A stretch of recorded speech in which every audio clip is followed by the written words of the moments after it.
Lulão, o pai, passar a ser imediatamente investigado nos escândalos do filho. Agora, o próprio Lula aparece relacionado a essa história. Um esquemão para vender acesso ao setor privado ao governo. Isso pode virar uma armadilha eleitoral gigante para Lula. E é isso que amedronta tanto Alcolumbre, quanto Lula, quanto o próprio Moraes, que também fez parte desse convescote.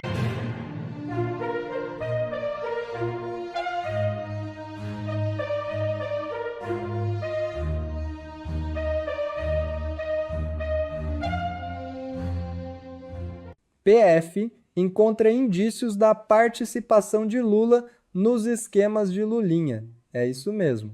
Em mensagens encontradas no celular da lobista Roberta Luxinger, a Polícia Federal encontrou um diálogo em que ela a um interlocutor que Lulinha teria sido responsável por marcar uma reunião no Palácio do Planalto para o governador do Maranhão, Carlos Brandão.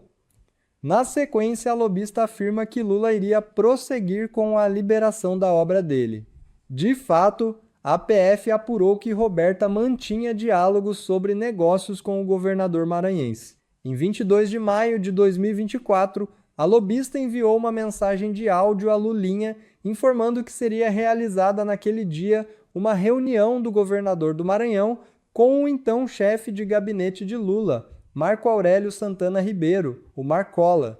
A reunião de Brandão no Planalto, citada por Roberta em mensagem de áudio a Lulinha, efetivamente ocorreu. A agenda de Marco Aurélio Santana Ribeiro registra às 17h40 daquele dia um encontro com o governador, com a presença de 2 outros assessores presidenciais. O tema da reunião é descrito apenas como reunião executiva. Em 21 de junho de 2024, um mês depois da reunião citada por Roberta, Lula foi a São Luís e anunciou um pacote de 59 bilhões em obras para o Maranhão dentro do novo PAC. Será tudo isso mera coincidência?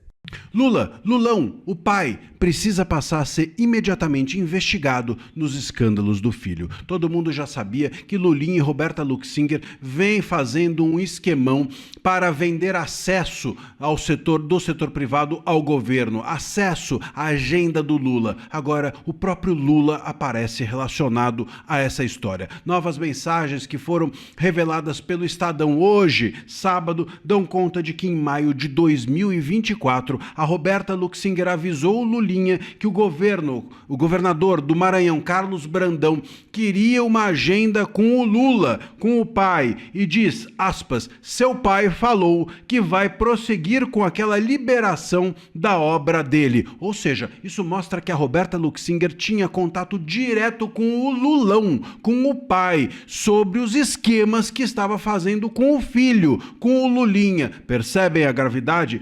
Pois bem, um mês depois dessa reunião, houve a reunião com o governador do Maranhão, o Lulinha foi lá, conversou, etc. O Lulão o recebeu e depois de um mês, o próprio Lula foi ao Maranhão e anunciou 59 bilhões de reais em obras, 59 bilhões em obras, o que cria, claro, um possível elo entre o Lula, o Lulão e esse esquema todo envolvendo o filho e a Roberta Luxinger.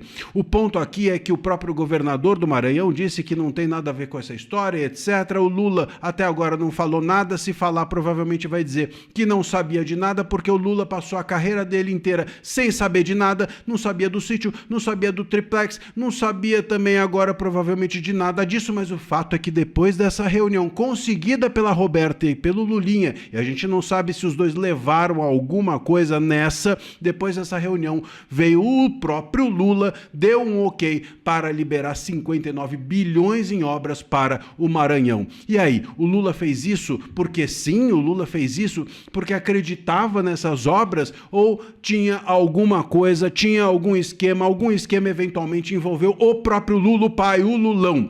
É preciso que se diga também que mensagens que foram reveladas anteriormente até pela revista Veja davam conta de que a Roberta Luxinger falava com o Lula e dizia a ele o seguinte: Olha, eu não quero, o Lula ofereceu a ela qualquer cargo dentro do governo. E ela disse, não, eu prefiro ficar na sociedade com o seu filho. Se ela diz isso para o pai, para o Lulão, que prefere ficar na sociedade com o filho, isso mostra que o Lulão sabia da sociedade entre os dois. E essa sociedade está se mostrando algo ilícito, algo criminoso. Não era uma sociedade, era uma organização ali criminosa que parece que havia. E entre os dois não havia sociedade, sim cumplicidade. Porque quando se comete algum ilícito, o que existe não é sócio, é cúmplice. E se o Lulão sabia disso, ou se o Lulão, o pai, participou de alguma forma, entregou alguma coisa em decorrência desses esquemas do filho com a Roberta Luxinger, o pai precisa ser investigado. O Lulão precisa ser investigado imediatamente para ver se estava envolvido, para ver se sabia do que estava acontecendo, para ver até que grau se enfiou nisso. É necessário que a gente investigue o primeiro escalão do governo Lula, mas talvez a gente tenha de investigar também o Lula, e isso é urgente, isso não pode ficar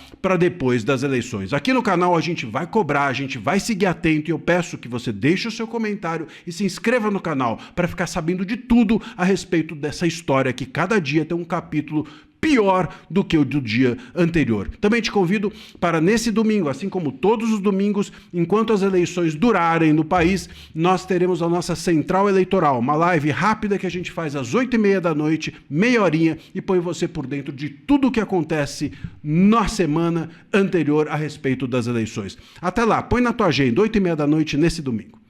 Moraes ontem deu uma decisão permitindo novas visitas a Jair Bolsonaro. No entanto, essa decisão é uma sabor decisão, é uma liberação para sabor visitas, porque o Flávio Bolsonaro, filho, continua impedido de visitar o pai. Qual é a razão disso? Como é que o Moraes justifica não deixar o Flávio Bolsonaro visitar o pai, mas deixar os outros filhos visitarem o pai? Alguém dirá, mas é porque o Flávio Bolsonaro vai visitá-lo para fazer política. E os outros filhos não podem fazer política nessas visitas também? Como é que se justifica, por exemplo, que a Michele Bolsonaro esteja noite e dia e noite com o Jair e seja candidata ao Senado Federal e ainda assim seja permitida não só sua visita, mas a sua presença de noite com o Jair Bolsonaro? Não faz o menor sentido. O que o Moraes quer mesmo é proibir o Flávio. Ele veste a sua decisão de alguma tentativa de justificativa técnica, mas é um motivo só, o que faz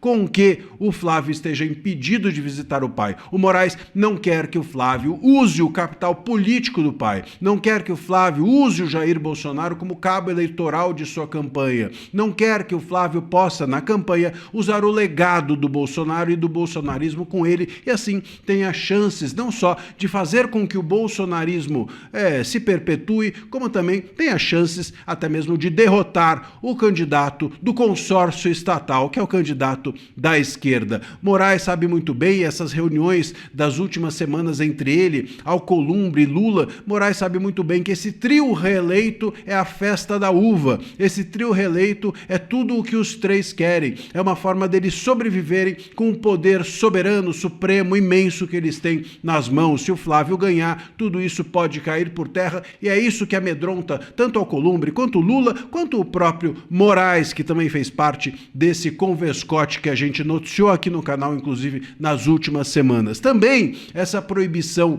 ao Flávio visitar o pai, a permanência dessa proibição serve como uma cortina de fumaça nesse momento em que o Moraes está desgastado, seja pela decisão favorável ao Dino, né, para ir para cima do jornalista Luiz Pablo, para ir para cima da fonte jornalística do Luiz Pablo, quanto também essa história de querer enfiar goela abaixo da sociedade a exigência de um diploma de jornalista daqui para frente. Essa história pegou muito mal para o Moraes e agora ele dá essa decisão permitindo visitas ao Jair Bolsonaro para criar uma cortina de fumaça. É aquela história do policial bom e o policial ruim. Ele dá uma na ferradura e a outra ele dá no casco, né? Como é que é o ditado mesmo? Enfim, deixa aqui no chat que eu sempre esqueço todos os ditados, mas enfim, o fato é que o Moraes ele também quer jogar essa cortina de fumaça no sentido de mostrar que ele tem um lado bom, que é conceder essas visitas ao Jair. Mas, meus caros, isso é só balela. O Flávio mesmo, que é quem mais importa visitar o pai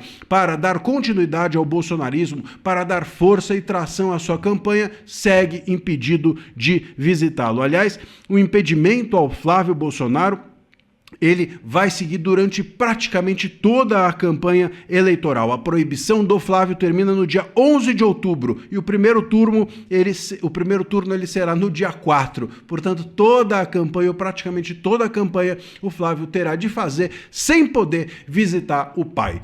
Bom, se isso não é interferência política do Moraes, se isso não é interferência política do STF, do Judiciário nas campanhas, eu realmente não sei mais o que é. Deixa aqui o seu comentário e se inscreva aqui no canal para você ficar ligado atrás da notícia. A gente sempre conta para você o que tem. Aqui no canal é isso, você lê por aí a notícia, você vê por aí a notícia. Aqui a gente mostra o que está por trás. É isso, a gente vai seguir ligado nesse caso, fique aqui ligado no canal. Donald Trump coloca Lula contra a parede antes da eleição. Lula poderá encontrar Donald Trump no momento mais delicado da campanha eleitoral presidencial. Isso pode virar uma armadilha eleitoral gigante para Lula. Faltando 12 dias para o primeiro turno, Lula estará frente a frente com Trump, um homem totalmente imprevisível e que já demonstrou apetite por confrontos ao vivo com líderes globais, como a gente viu acontecer com Zelensky lá no próprio Salão Oval, lá na Casa Branca. Lê aqui comigo o que revelou o Globo.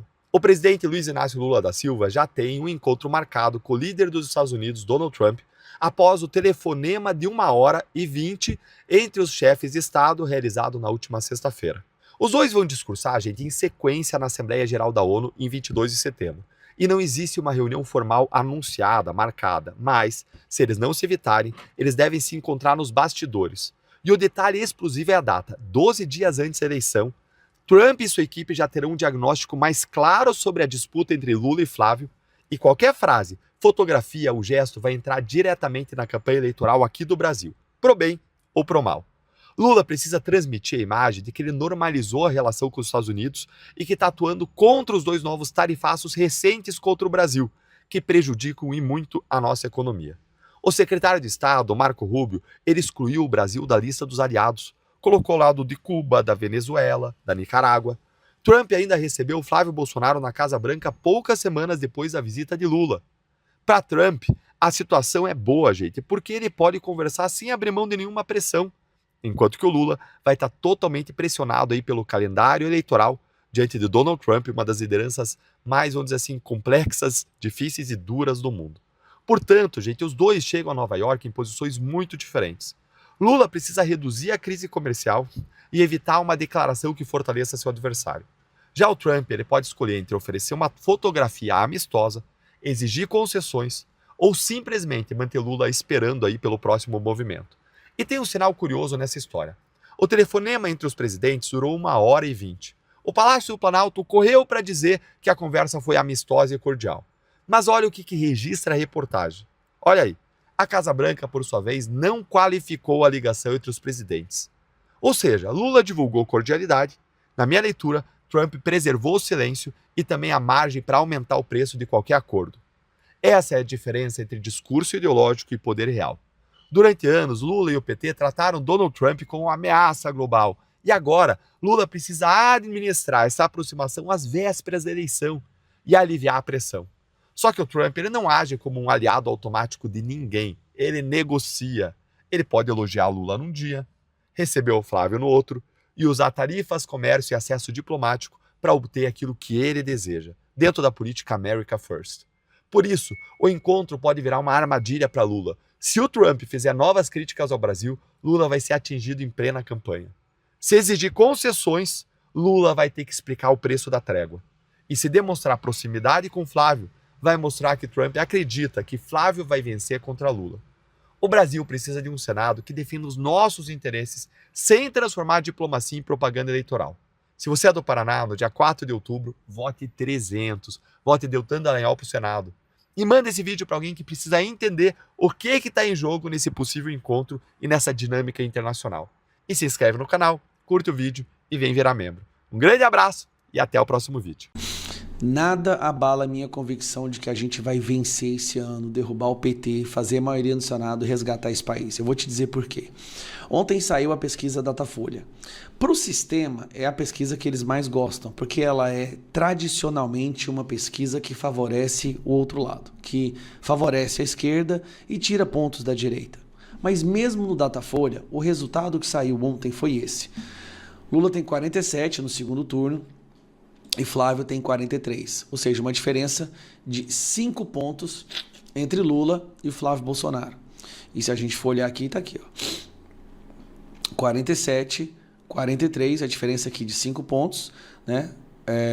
O que é uma diferença considerável, sim, não é irrisória, não é algo que você deva descartar. Só que tem uma coisa que eu acho muito importante, deixa eu aumentar para você ver melhor. Tem uma coisa que é muito importante que você entenda aqui nessa questão do segundo turno, que é essa aqui, ó. Eu vou mostrar para vocês agora uma pesquisa do Datafolha do dia 18 de agosto de 2022, que é essa aqui, ó. Isso aqui foi 18 de agosto de 2022. No dia 18 de agosto de 2022, tá? Lula tinha 54, Bolsonaro tinha 37. Olha a diferença que nós estávamos aqui. 54 a 37 no segundo turno. Desculpa, esse aqui é do dia 1º de agosto, 1º de setembro. Olha a diferença que nós estávamos, gente, no segundo turno. Isso aqui são 17 pontos no segundo turno de diferença. 17 pontos. E qual foi o resultado? 1% de diferença que a gente não ganhou. Por causa de 1% de diferença. E hoje? Como é que está hoje? Bom, enquanto 2022 estava 17, hoje nós estamos com 5. 5 pontos de diferença, só que com uma diferença que está diminuindo, como vocês podem ver, do Datafolha do dia 24 de julho para cá deu uma diminuída, o Flávio Bolsonaro está estabilizado, beleza? Aqui já é o Caiado, né? Então olha a diferença, 5 pontos. Agora, o Lula está começando a aumentar a rejeição. A aprovação e desaprovação, você repare aqui, ó, que a desaprovação do Lula voltou a subir e a aprovação voltou a cair. Ou seja, o Lula, o ruim e péssimo do Lula deu uma disparada desde a última pesquisa e aumentou a distância entre ruim e péssimo e ótimo e bom. Ele está com 42%, 41% de ruim e péssimo. Então eu vejo com bons olhos, porque se em 2022 nós tínhamos 17 pontos de diferença nessa mesma altura das eleições e a gente terminou com 1 ponto, com aquelas urnas, com a censura, com a impossibilidade da gente divulgar as falas do Lula. Agora, nós estamos numa distância de 5 pontos, sendo que na Veritá a gente já está na frente, nos track internos também, e o Datafolha a gente sabe que tem um viés de esquerda. Se são 5 pontos agora, é porque a gente vai vencer. Quer garantir mesmo que a gente vença? Então vamos para a rua, vamos começar a adesivar os carros. Busque aí na sua cidade, onde tem adesivo do Flávio Bolsonaro, começa a militar, compartilhar nas redes sociais, conversar com seus amigos. Eu lembro que basta você virar um voto.